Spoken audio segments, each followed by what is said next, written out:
Fellas, don't drink that coffee. You'd never guess. There was a fish in the percolator. Showtime, everybody! Hey everyone, welcome to another episode of Fish in the Percolator. I am already laughing, I'm stupid. I am one of your hosts, Scott Beatty, and with me as always... I am the other host, Matt Chorney, the wild one, Matt Chorney. I am dressed in my full greaser slick-backed hair oils and ridiculous hat and greaser jacket, and I am ready to do this. You terrible human being. All right, we're talking about the fourth episode of the Showtime Season 3. Oh, good Lord. All right, go. Fucking Michael Cera. Let's start. No. Let's do it in order. No, do Michael Cera. If you're going to lead with a joke, let's do it. Andy and Lucy have a kid, and it's Michael Cera. And you know what? I knew Michael Cera was in this somewhere. I did not. I did not. He was one of the names that were announced as like, oh, they're going to be these guest stars or whatever. And I knew it. In my heart of hearts, I knew it's like, this is Andy and Lucy's kid. No joke. It's no the doubt. Right part for him, though. It's the correct part. It is the correct part for that actor if you're going to put that actor in this show. I don't hate Michael Cera. I don't like him either because he's been in two movies that I can think of. One I liked, one I thought was boring as shit. And see, This Is the End, or is that the one you like? I don't count them as This Is the End. He dies in the first 10 minutes. Although he's like a Neil Patrick Harris like role in that movie that I actually really enjoy. This is the End doesn't count as a movie in my mind. That's just the future yet to happen. I imagine all of those characters are their actual selves in that movie. But for the record, I liked Scott Pilgrim. I hated was it Adventureland or Tomorrowland or whatever the fuck the other movie was. I like Adventureland. I don't care for Scott Pilgrim, but it's fair. Neither are bad movies. I just found one of them boring. But that's regardless. Neither here nor there. Yeah. Marlon Brando. Okay, so his name is Marlon Brennan, and I don't imagine his character is going to be important or go anywhere. I really feel that this is Lynch being a creep. Lynch wants to do tip your hat to Marlon Brando for no other reason than he really likes the wild one and just wanted to put somebody absurd doing a terrible Marlon Brando impersonation in this show for no reason. Again, I will give Lynch the benefit of the doubt. We're like, no. I think Lynch was making a goof. I think this was a joke, obviously. Yeah, that's my point. I mean, obviously, fair enough. We're having a disagreement. No. I think it's a joke. I don't think this will go anywhere. We know you love that film, all right? I understand why you feel that way so strongly. And you thought it was passionate and full of life. How many people who are Twin Peaks fans do you think have seen The Wild One? I think it was pretty obviously Brando, even if you haven't seen the movie. Yes. That is true, but I mean it's torn out of that film though, right down to the stupid sideways hat. God, that hat. I don't know how I feel about this. I feel half okay and half. Here's the thing I keep coming away from, and this is my wife and I keep watching these things. And at the end of the episode, we take a breath and just go, "These are excellent. Mm-hmm. These are so good. I can't believe how good they are." And both of us are the same kind of cynical prick on this type of thing where, believe me, if there was a hair out of place, it's garbage, I hate it, and everyone around. And it's been so far my God, they're nailing it. They've done everything right. And this feels like a hair out of place. I don't know. Maybe they'll do something with him later. But it felt like... What if every time we see him, he's channeling a different Brando character? I wouldn't be surprised. I don't doubt that that's what it's going to be at all. Oh, God. If the next scene is The Godfather, that would be awesome. I think that would be fucking phenomenal. If they finally go back to the diner and he's sitting by himself dining alone and everyone's paying him respect. Oh, God, that would be awesome. See, it's definitely going to happen. So let's pull it back from that very scene to the new Sheriff Truman, where we've gotten kind of an explanation, which I will say they're doing an excellent job of dealing with original Harry S. Truman not being around. But God, I mourn his loss. Even though new Sheriff Truman. I kind of like new Sheriff Truman. I kind of really like him. They hinted to this in the very first episode where they said, which Sheriff Truman are you talking about? One is very ill and the other one's out fishing on his vacation. No, I was going to say, like, Robert Forster is great. I totally agree with you. And anyone who likes Jackie Brown or anything of that, like, this guy I mean, he's been in 1,000 things, but whatever. Regardless, he's terrific. And the dreamlike way they're sort of handling this, in the way that they constantly are acknowledging that Harry S. Truman still exists. The Harry S. Truman that we know is potentially fatally ill, and they said he's recovering. Like, they purposely said he's fine. They made a point to make sure you knew that Harry's fine. They hope for a speedy recovery is the words they used in but this. That means we hope for a speedy recovery. Like, you don't say, like, they're terminal. You don't go, we hope for a speedy recovery. If you choose to be the optimist, that's totally cool with me. But that's me. Glass is half full, meanie. The fact that young Marlon came back to pay his respects to his ailing godfather and his brother makes me think that maybe Harry S. Truman ain't going to pull through. Who knows? But it's not going to matter because they're not going to bring it up in the show, is my guess. Yeah, I think they're going to do this dance the whole time. But I agree with you. I like Frank Truman. Frank Truman is Harry S. Truman's brother.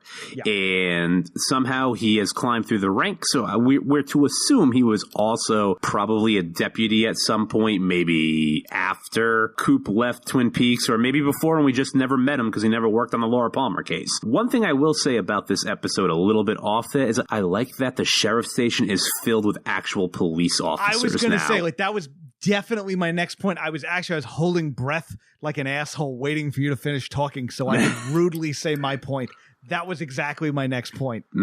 I love that they opened a door they never opened before, and there was an active police force just looking at shit, doing cop work. Legit 15 deputies in the office on call the way it ought to be, with another 15 out and patrolling, which is still small for a small town area, but like it's not like the local sheriff and his 3 deputies are the only cops in town. Like that. If you saw the show Justified, Justified was ostensibly about maybe 4 or 5 cops and a DA, but in the background there were always these other people doing work. Right. So it was like you were understanding that Kentucky is not a lawless town run by psychopaths.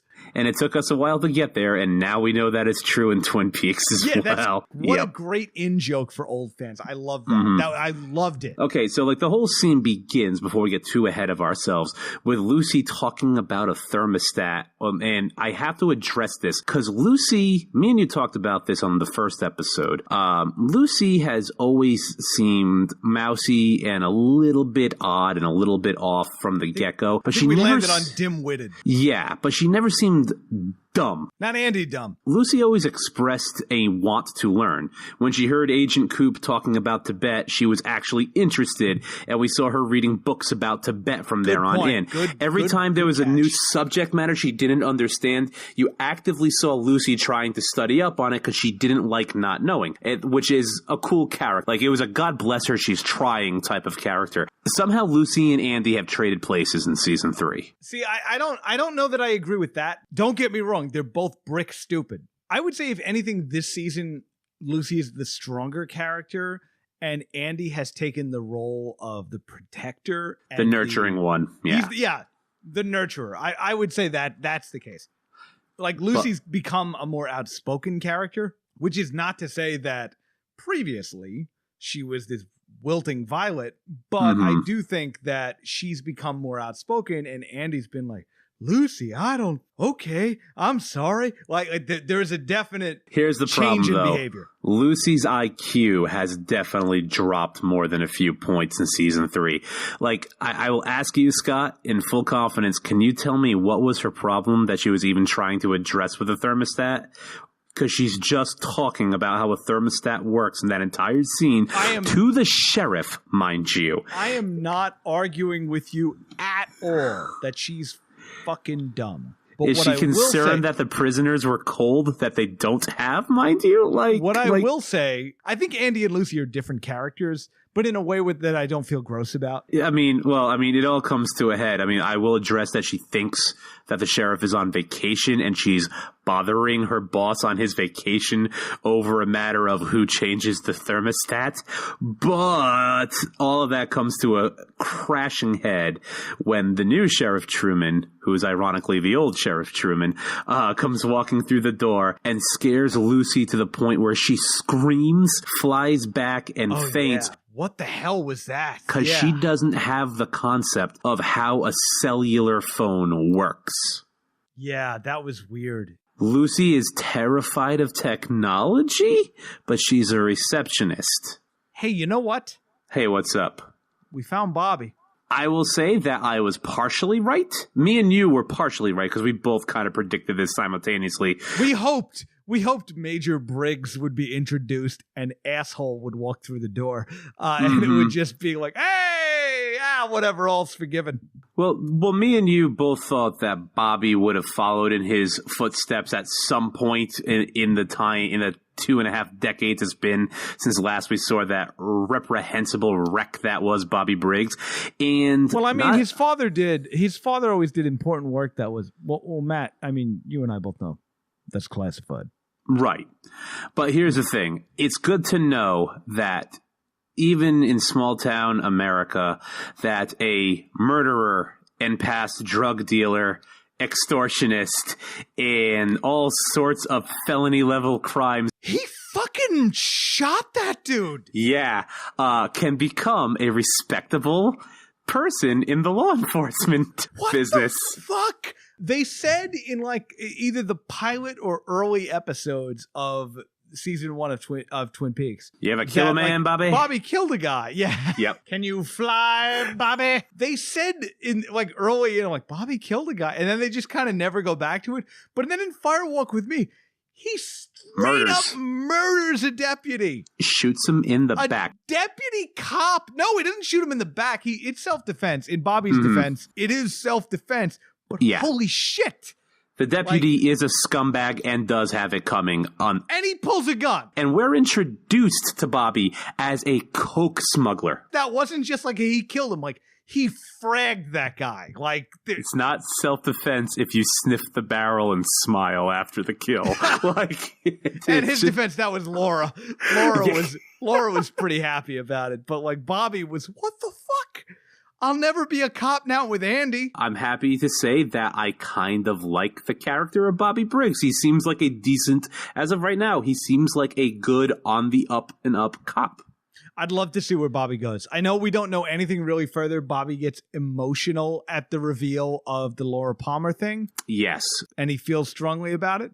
I'm interested to know more. There was an active overdose in the high school there. Some kid never got up when the bell rang and was pronounced dead of an overdose while in school. And the back and forth between the new Sheriff Truman and Bobby Briggs is that Bobby is ahead of the investigation trying to stop the drug trafficking, because apparently drug trafficking is still a big problem in Twin Peaks, and Bobby's got his eyes on all the known trails and isn't seeing anything. So I wonder if his position as being a coke dealer actually got him to be kind of like a narc. Just food for thought. Who knows? I would like Bobby to be on the straight and narrow because, God, I hate edgelord Bobby. Who knows? I personally think, and maybe I'm just reading a little too much into this, but I personally think that we can rest assured that Bobby's on the up and up because he's introduced to this new sheriff the way Coop was introduced to the old sheriff. And that is, hang on, I got to cut this story short. I'll talk to you in a minute. I really have to piss. Good call. Other than that, there is a new asshole cop named Chet. And to be completely honest, I kind of like Chet. Do you think Chet's going to be a big thing? I think Chet's going. I think Chet is going to either save the day or Chet's going to be a villain, and we don't know which yet. They want you to hate Chet, but to be completely honest with you, I'm the one who's kind of in Chet's place. It's like when Chet hears that Hawk's lead was from the log lady, who Andy then says, her log gave him the information. Chet is making fun of them to the point where Sheriff Truman tells him, "Why don't you leave the room, Chet?" And Chet turns around and goes, "That's okay. I got to give my acorn a call about a lead too. And and the look Andy's making, like, I hear you and you're right, but by the same token, I don't like the way you talk smart to Hawk. Yeah, exactly. But I mean, like, look, we respect Hawk because we saw him knife a man from 10 yards away and save a federal agent's life. But if my superior told me he got a lead for a murder from an old lady that lives in the woods log speaking to her, and, you know, and I was a cop, a trained official to uphold the law, I might go, wait a minute, no, we can't be taking this serious, right? Wouldn't it be awesome if Chet was the guy that was dancing in the pilot episode? Oh my God. There's no way it's true, no but way. I'm just throwing it out. Like, wouldn't it be great? If he was, he would have danced out of that room, and then we would have known. We still got something like 14 episodes left of this.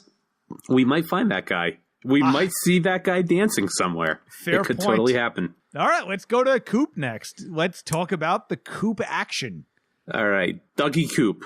Dougie Coop, Bob Coop, Coop, all the Coops are here. Let's deal with Dougie Coop now, because thankfully this episode separates the two Coops into the beginning half and the ending half with that little cop thing. Dougie Coop is in Vegas. He is, in fact, in Vegas, and is hit 30 mega jackpots in that one poor casino where everybody is gathering around and watching Mr. Jackpot just annihilate the gambling floor and just winning hundreds of thousands of dollars. And a nice little old homeless lady helps her out like twice, and she's now a millionaire. And I'd love to feel better for her, but she was so mean. She's such a bitch, yeah. I mean, Coop's happy, so I suppose in the end all is forgiven. You know, being poor can do a number on your psyche. The scene begins exactly the way the last episode ends, and that is Coop is just hitting jackpots, and finally he runs into somebody who is Preston from Mallrats. I forgot I wrote a note during the show to write sailboat. A schooner is a fucking sailboat. Apparently he saw the sailboat and since then has done pretty okay with himself. He's in the chemical business now and was having a night on the town with his lady friend eating a hot dog and recognized Dougie and basically told Dougie, like, kind of where he lived. And by the way, he is like the third person in this show, but not the last, to think that Dougie, the man, has had a stroke and nobody has called a doctor to see Dougie yet. Yeah, like his wife or girlfriend is like, I think he's in a lot of trouble. Yeah, whatever. Yep. She's like, I don't think he's okay. And he's like, yeah, I don't think he's okay. Bye, Dougie. Fuck off now. And it's like, just absent-mindedness, this complete like incoherence, this inability to talk straight, which, mind you, I now have a theory about, because when Coop is in the Black Lodge, he talks the way Dougie does. It's like 2-word sentences. And so my theory now, after watching this, which they will get into in a little bit, is that Coop is now cut into two halves. There is Bob and there is Dougie. And I think because all 4 of these episodes is called The Arrival Part 1, 2, 3, 4, and I think we got one more to go, is going to be when the two of these Coops collide, I think we'll get the actual plot of the show. But we will see what happens there. From there, the Dougie tries to take off from the casino. The owners call him in to give him his winnings and strongly encourage that he comes back and plays and tries to lose his money again with them. And being the typical sleazeballs that casinos are, they hire him a limo to take him home, where they should have been calling an ambulance because this man is clearly showing every sign of a man who just had a stroke. Yeah. Fine. Look, I'm not going to argue it. Whatever. TV logic. At a certain point, you have to be like, yeah, whatever. Fucking close enough. They bring it up every episode that they think he had one. You're not wrong. I'm not arguing against you. What I'm saying is like, whatever. If they want to make a thing of it, it's a thing. But otherwise, you have to live. You're living in the world where anytime someone goes like, well, I've always loved you. You're my grandson. In TV land, if you have like a quick cough moment, that's the end of you. It's the double cough. It's that's the kiss of death right there. Especially if you're a child under 10. Like that's TV logic for Anybody, you. if you have a cough, like you're almost terminal. If you have a double cough, you're right. You're done. You're death's done door. by the end of the first act. Like that shit's over. Like you're a less in death. So Coop gets driven on his way home. They find the place because it is a red door and a white building on such and such road. It's somehow Coop, in his stroke-like behaviors, gave the driver that instruction. The driver, a hell of a guy, stand-up guy, realizes Dougie is not thinking correctly and is in need of some serious help, stays with him, doesn't just drop off with him. And as he's trying to, explain to Dougie, like, my job ends here. Is there anyone who can come and pick you up? Do you have any keys to get into your house? What can I do to help you? We are interrupted by the hooing of an owl. First one in season 3 so far that I've noticed. Both of them look up. A owl flies by. The limo driver says, man, those things always creeped me out. Somebody's watching Coop. After the owl flies away, I'm guessing a lady who is Dougie's wife? You know how cool it is who his wife is, though, right? Oh, yeah, absolutely. Like instantly. Naomi Watts and David Lynch, obviously she was in Mulholland Drive. Well, at this point, I'm so happy to see her. Like half the cast of Mulholland Drive is in this show by the end of this episode. Oh, this is like the David Lynch world tour. Her character, Mrs. Jones, Janie E. Jones. If they, I don't think they gave it to an credit. Janey -E, Dougie, and Sonny Jim. Yeah, like Jesus Christ, the name convention on the entire Jones family is weird as hell. I was never going to forget Sonny Jim. That's just a little too good. But Dougie has been missing for 3 days and missed little Sonny Jim's birthday, which was clearly either that day or yesterday, because when they go into the house, all the balloons and shit from the festivities are still hanging. So either that woman has been in a real raging depression where she left the birthday balloons up for 3 days, or Dougie just missed his son's birthday, which really adds to the tragedy that Dougie's most certainly going to have to die by, soon in this show. Doug, regardless of anything else, he was at a prostitute during his child's birthday. But he is how he was made. No, a woman married him. Yeah, that's where it gets weird. 25 years he's been existing in the world, and Janie... We don't know how long he's existed in the world. We know it's long enough to have a 10-year-old son. And after yelling at him for about 2 minutes, realizes something's not right with her husband because Coop, again, is acting like he's had a stroke. Grabs the bag of his winnings, realizes that there's tens of thousands of dollars at least in that bag, and is thrilled, saying we can finally pay them back. And that's the only forte we're going to get into so far now about who wants to kill Dougie and why. Clearly he owes some bad people a lot of money. I bet you Dougie had a gambling and a hooker problem. But so from that, we get the next day scene of Dougie's wife realizing that he's dropped about 30 pounds of weight and got a haircut and is acting funny, again, not calling a cop or even stressing any concern that her husband is acting like he had a stroke. Leaves him to take a piss, and then Coop has a vision of Mike, basically telling him, you were tricked and now one of you has to die. We're both on board thinking that he's talking about Bob, right?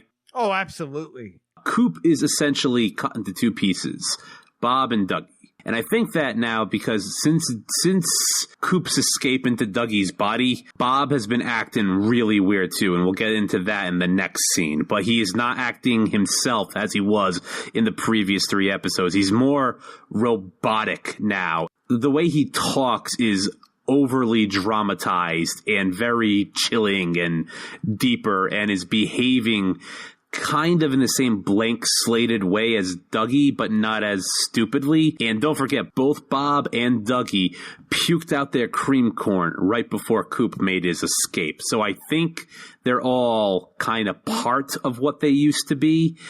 And at some point, these two are inevitably going to have to meet each other, I think, is the whole setup for what this plot is going for. I think you are correct. Because Coop's coming back, right? Come on, man. You know it. Coop's coming back. It's the only way to see it. Yeah. Yeah, I really hope so, and I hope they don't make us wait to the last episode to get it. Like, I'm confident that they won't.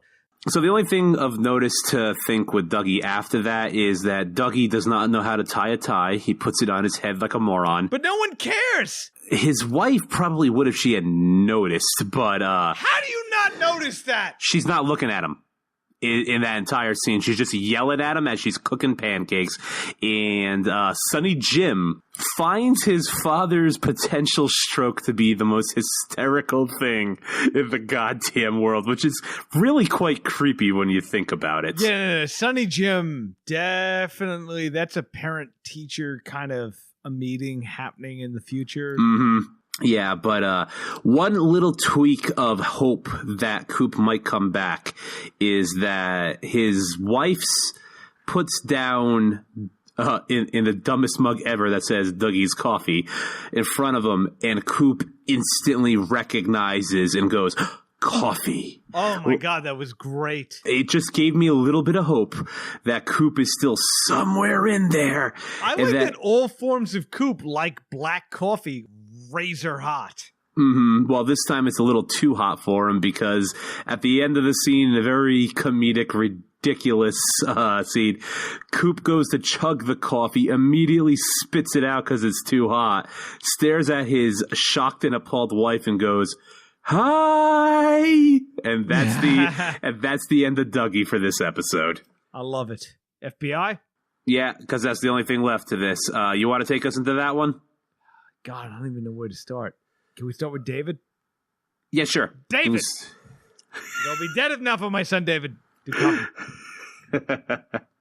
Dude, Denise is back. God. Not only is she back, she's in charge of Gordon. She is the head of the FBI. Like, she is the queen in charge of the entire Federal Bureau of Investigation. And, I love that role reversal where, like, Gordon is answering to Denise. That scene opens up with Gordon coming in to talk to her, basically being put on charge of the Coop investigation and trying to figure out what the fuck happened 25 years ago. Denise and Gordon didn't really have too much of a backstory that you knew about. You knew about the case that turned Dennis into Denise, but that's the only bit of history you ever get. And in a really kind of like touching and cool bit of cop drama back and forth, Gordon Cole becomes a character, like not just a caricature. Like Gordon back in the day, I had so much dirt on you, I could have buried you 3 times over. And I'm not even talking about the cross-dressing shit. He's like, and I didn't because you were and still are one of the best agents I ever trained. That's one of the things about Gordon Cole that I love so much is that Gordon Cole is so preternaturally kind. Yes. About everything. He's so kind.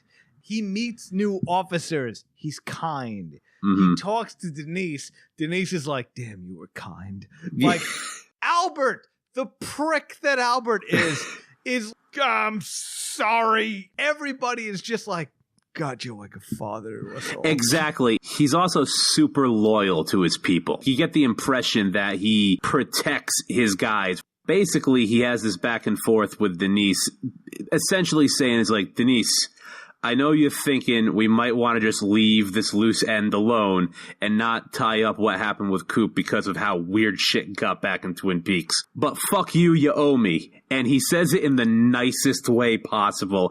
And Denise does not fight him for a second and okays the investigation. Yeah. It's a crazy FBI. It's absolutely ridiculous. Batshit crazy. Twin Peaks does not take place in our world.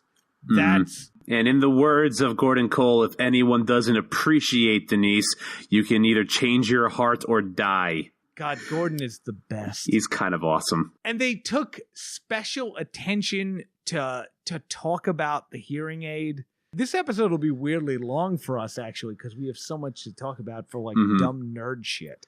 Yeah, but it's cool because, like, these side characters like they feel like real characters now. Like I was always down on Gordon Cole. You were wrong. Yeah, I was wrong, but I was kind of down on the character because it just kind of felt like Lynch stumbled on set and just yelled. In this, well, ever since Fire Walk with Me, but specifically in this, you get the impression that like, oh no, this dude is a true blue agent. Like this guy bleeds this work. It's kind of heartbreaking that you can see that Gordon isn't getting what he wants out of this Coop case. He wants to see his old agent. He wants to see his friend, and he wants answers, but instead all he gets is a bunch of other questions. It turns out that the Coop they're going to see is Bob. It's Bob! After Gordon's meeting with Denise, he teams up with Albert and Agent Tammy, and they're heading to go pick up, or at least go talk and see what's up with the Cooper we all know to be Bob, who has been picked up since his car crash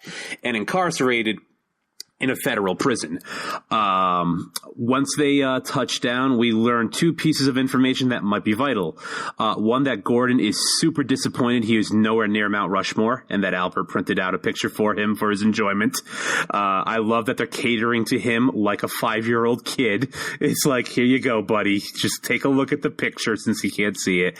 And that Agent Tammy is very carsick. Surprisingly carsick. Can't really look at the road carsick, but that goes nowhere.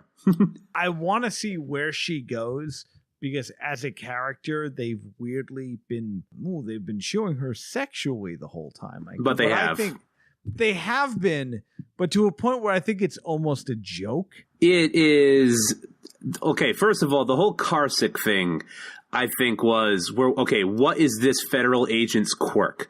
Because Coop's a psychic, Gordon is deaf, Albert's an asshole, and what's this chick's quirk? And that is she gets car sick. Which in this bizarre universe is good enough as a character flaw. It's close enough. But she is there for Albert to make jokes about so far. That's been her only role. She's filmed purposefully. They pan down to her ass in a way where they've never done that for any other character. And in every scene where she's walking away, every scene, not even the one at the end where they draw attention to it, but all of them, Albert and Gordon are staring at her ass when she walks away. Like they purposefully pan the camera to their face to watch them staring at her as she walks away. But the clear point that is actually plot relevant is that neither one of them directly trust her. Right. New agent, don't know what's up. So let's go through that creepy scene. So they go and see Coop in prison, and Coop that they see is Bob Coop after those cops were all like sick and put in the hospital from Bob's vomit. Yeah, that one cop still in the hospital they mentioned that is still like they know that some sort of possibly lethal but toxic substance was covering him when they first found him and has been isolated since. Albert, Gordon, and Tammy sit down with Bob Coop, and it's creepy as fuck. Yeah. Genuinely kind of upsetting. It's the creepiest Bob's ever been. The character has ever been. Like, and I strongly got the impression, because the way Bob talks, he repeats himself. Like, he repeats sentences over and over again. And he expresses to Gordon, and only Gordon speaks to him. None of the two other agents ever do, which is weird for Albert. He addresses Albert directly, but only Gordon talks. Right. And Gordon, very much has the look of confusion with everything he's saying, because basically Bob, who they think is Cooper, tells Gordon that he's been deep undercover. Gordon clearly not okaying any of that with Coop before he went on the lam, and saying that he has been in direct contact with, help me out with the agent who was played by David Bowie. Jeffries. Thank you. He was coming to see Gordon to debrief him about Jeffries, and that's when he had the accident and got delayed. You and I had a concern before the show started that it's a shame that David Bowie died and we never got to see any Philip Jeffries. We were wrong. Holy shit. Mhm. Everyone lived long enough to finish their role. That's Albert awesome. is all over this. Miguel Ferrer, I thought he died before he got to complete his role. And even if he dies right now, the role that Albert's already been given Good enough. is a great role, is a great send-off for Albert. Mm-hmm. For Log Lady, if Log Lady never appears again and they just imply her good enough. It's been some great creative placeholdering, for lack of a better word. I'm telling you right now, I expect David Bowie to be filmed. Yeah. At this It's point, possible. it wouldn't shock me. So we know two things now: that Jeffries was at least alive at some point after Twin Peaks, the original airing of Twin Peaks and Fire Walk With Me. Who knows if he's still alive now or not? But that Bob Coop has been in touch with him. So after that exchange goes back and forth. So is Albert. Gordon tells Coop that, like, they have enough evidence to hold you for another few days and will be working on getting to you home. And then very, very clearly, Gordon tells the warden, let him have his private phone call and I want to hear all about it. Which is hilarious. It's great, but like Lynch delivers it with such sadness and concern in his voice that he's like, everything about what just happened is wrong, and Yeah. I don't know why. And as somebody who's spent 50 years in the FBI, that fucking pisses me off more than anything in the world. Before anything further happens, Mm-hmm. God, I hope Bob doesn't possess Gordon Cole. Oh, God, I didn't even think about that, but that might actually happen. Yeah. I'm confident in those two being able to look at the scenario and be like, nah. He's got to go somewhere. And yeah, now that you said that, that made me a little bit concerned too. It's like, He wants that private debriefing. God, you're right. Oh God, that is what they're trying to go for. You're absolutely right. I didn't even think about that at the Dude, time. it's Rick and Morty. Rick's taking over the whole fucking... he keeps jumping between more important people. Nah, Oh God. this is bad. This can't happen. This can't happen, but it might. Okay, so next scene, probably arguably the best scene of the show so far. Everything in blue filter, just like hitting you over the head. We are in full-blown X-Files territory now, people. Tammy is asked if she was wearing a wire by Gordon, and she says, yeah, it was your idea. And then he says, that's right, go wait in the restaurant. Like you were saying before, a clear indication that both Albert and Gordon are looking for reasons to get her out of the way so that they can have private conversations.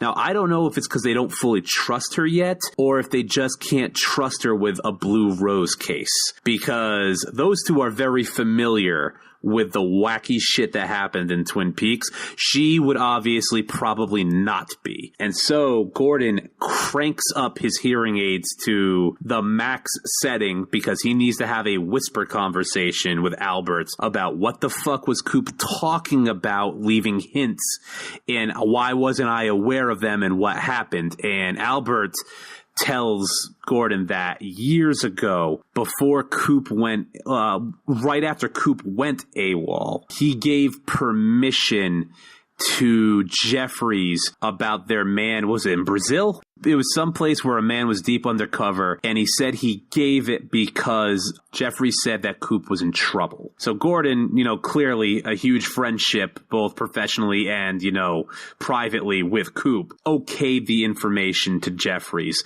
and a week later that agent was killed. Now you're left to believe that Bob's been hitting officials, in the FBI and God knows who else, and at one point used Jeffries and Albert to get that information, which is a huge fucking secret he could have kept from Gordon. Like an enormous one. Gordon clearly has the look of disappointment on his face and is just in complete shock that this information was kept from him. Albert has ultimate respect in that scene. You can see it's like, since you're asking, I'm going to tell you. Albert will not admit defeat and never will. And even he's like, yeah, I fucked up. I'm sorry. His exact words were, words will not be able to describe how sorry I am for this, but yeah. I'm a habitual apologizer, But Albert, holy shit. He has sure never ain't. said I'm sorry in your life. Right. And he knows that life was on him. But in his defense, he was trying to find his AWOL buddy after probably the weirdest bullshit he's ever seen in a case.